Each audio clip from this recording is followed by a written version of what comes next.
Pada Hoters ketemu lagi dengan Gus Lora Hotman Paris dan Intan Saumadina, hanya di Hot Room, only on Metro TV. Nah, tema kita hari ini adalah keadilan untuk pekerja migran. Kenapa nih, Bang? Ada kasus yang sangat viral di Singapura.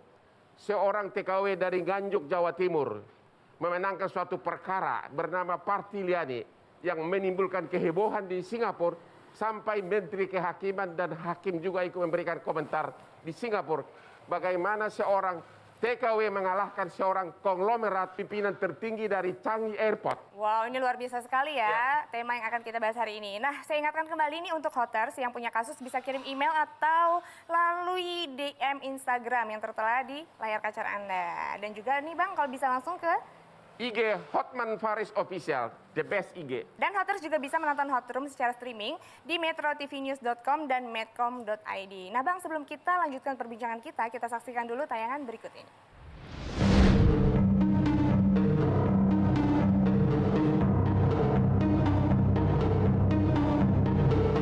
Bekerja di luar negeri menjadi tujuan bagi sebagian besar masyarakat Indonesia untuk mengais rezeki. Namun nasib dari ratusan ribu pekerja migran di luar negeri tidaklah selalu mulus. Tanpa berbekal pengetahuan cukup, beberapa dari mereka tersangkut masalah hukum di negara rantau. Bahkan ada pula yang harus menjalani proses vonis hingga hukuman mati.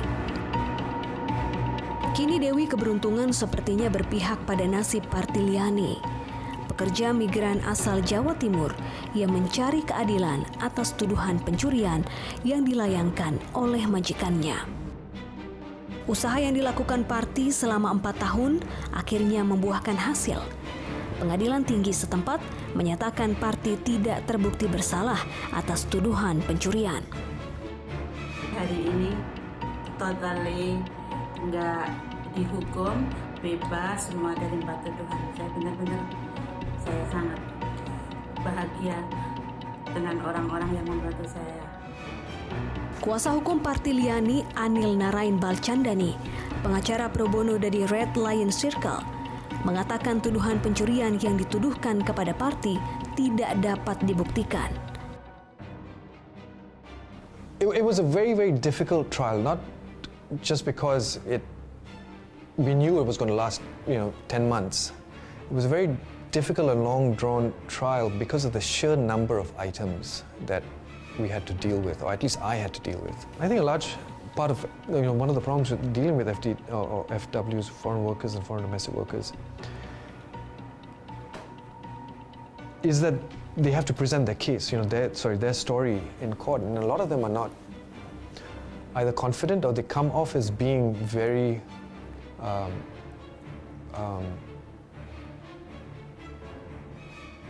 not underconfident, just unprepared also, it's a daunting process being cross-examined.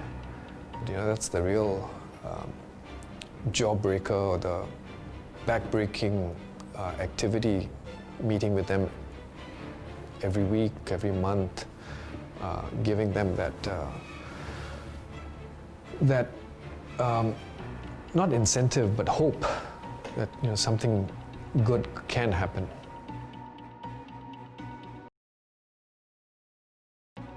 Partiliani tidak berjuang sendiri. Ia juga dibantu oleh HOME, Humanitarian Organization for Migration Economic, sebuah yayasan yang peduli kepada para pekerja migran di Singapura. HOME mengumpulkan uang jaminan sebesar $15.000 Singapura agar Parti tidak masuk tahanan. Bahkan selama proses hukum berjalan, Parti ditampung di rumah penampungan HOME. Bagaimana kisah Partiliani dapat memenangi perkara ini? Serta bagaimana sebenarnya perlindungan hukum bagi pekerja migran di luar negeri? Dan bagaimana cara para pekerja migran dan juga WNI melapor ketika terlibat kasus hukum? Selengkapnya, Hot Room akan membahasnya dalam episode kali ini.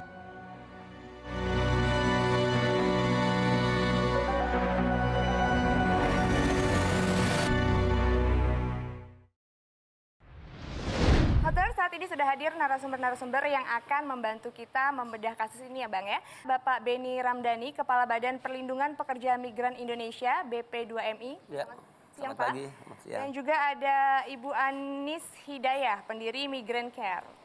Hadir bersama kita melalui online ada Bapak Didi Eko Pujianto, Kuasa Usaha @interim KBRI Singapura. Selamat siang Pak. Dan juga Profesor Hikmahanto Juwana, Ahli Hukum Internasional Publik. Selamat siang Prof. Selamat siang. Ada Mbak Erwiana, mantan pekerja migran di Hong Kong. Oke Bang Hotman. Saya mau tanya pertama ke Ibu Anis, pendiri Migrant Care. Ini kasus party di Singapura telah viral di Singapura berhari-hari. Sementara di Indonesia hampir nggak ditulis.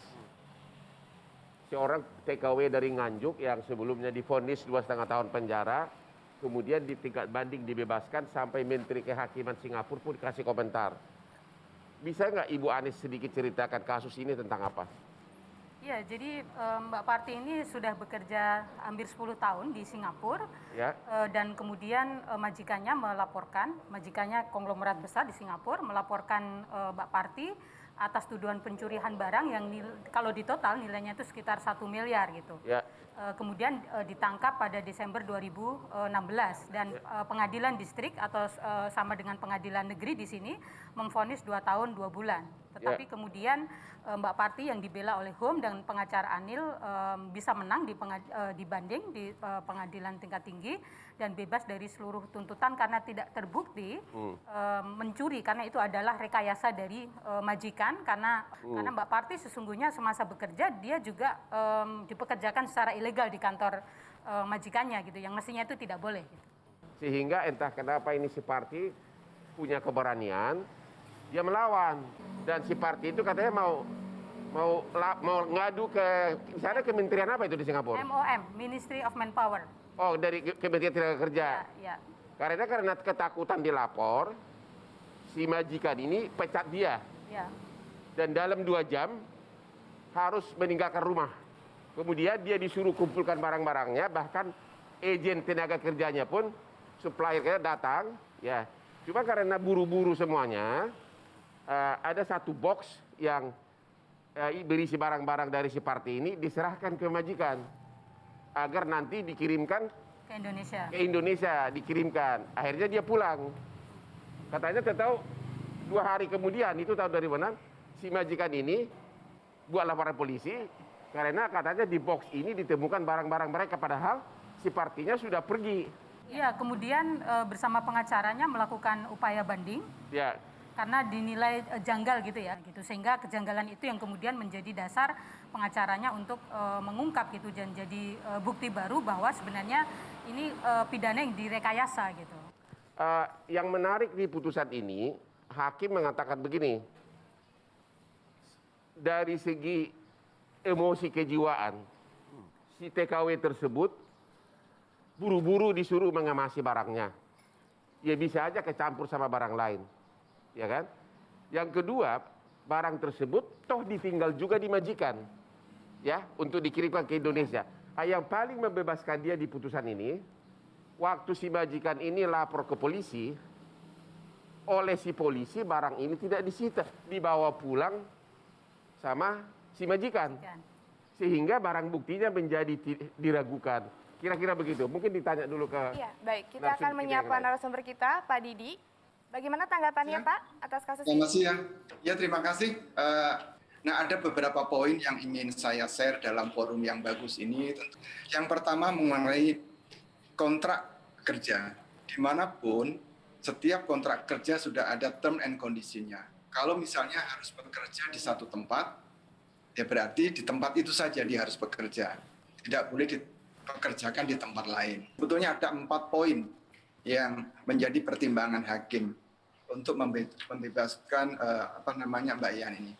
Mau tanya Pak, apakah si Parti ini waktu divonis di pengadilan tingkat pertama sempat masuk penjara berapa lama? Oh tidak, karena kan di bail out.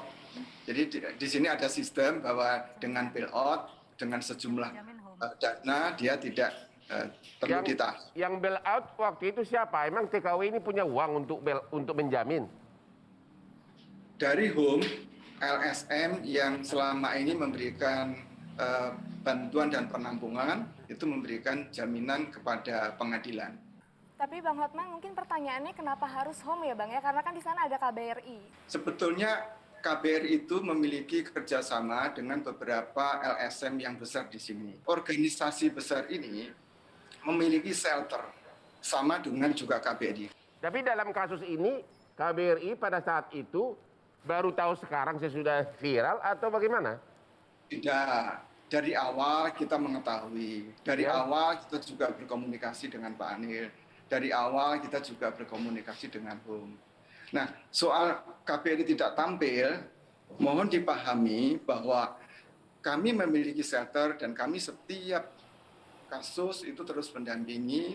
Tentunya ada yang kami tangani, ada yang ditangani CDI, ada yang ditangani FAS, ada yang ditangani Home. Nah, kawan-kawan kita, PMI kita di Home itu juga ada beberapa, bukan hanya Mbak Parti. Kawan-kawan kita yang ada di CDI juga ada beberapa, kawan-kawan kita yang di FAS juga ada beberapa. Sampai Menteri Hukum Singapura, Samugam, justice is blind, keadilan itu buta.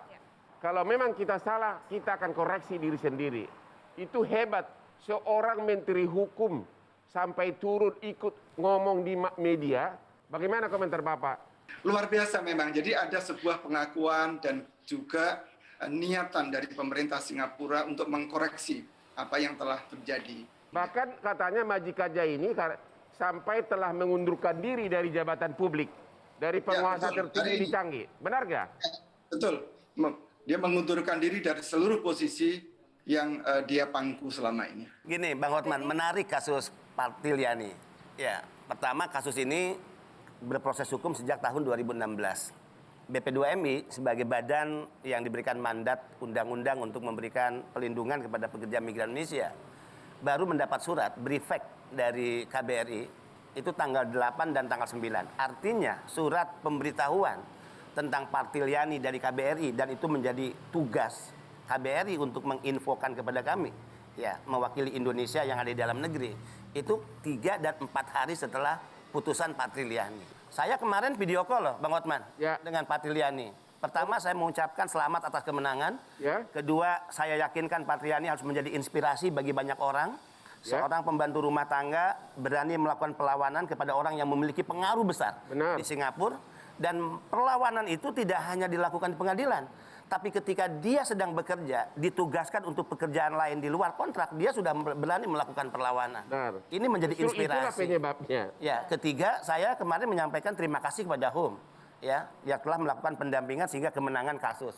Dan keempat, atas nama pemerintah BP2MI saya meminta maaf kepada Partiliani karena negara lalai dalam memberikan pendampingan yang merupakan kewajibannya kepada setiap warga negara Indonesia. Ya, ini menarik sekali, Hotter. Nanti kita akan bahas sesaat lagi. Jangan kemana-mana, tetap di Hot Room, only on Metro TV.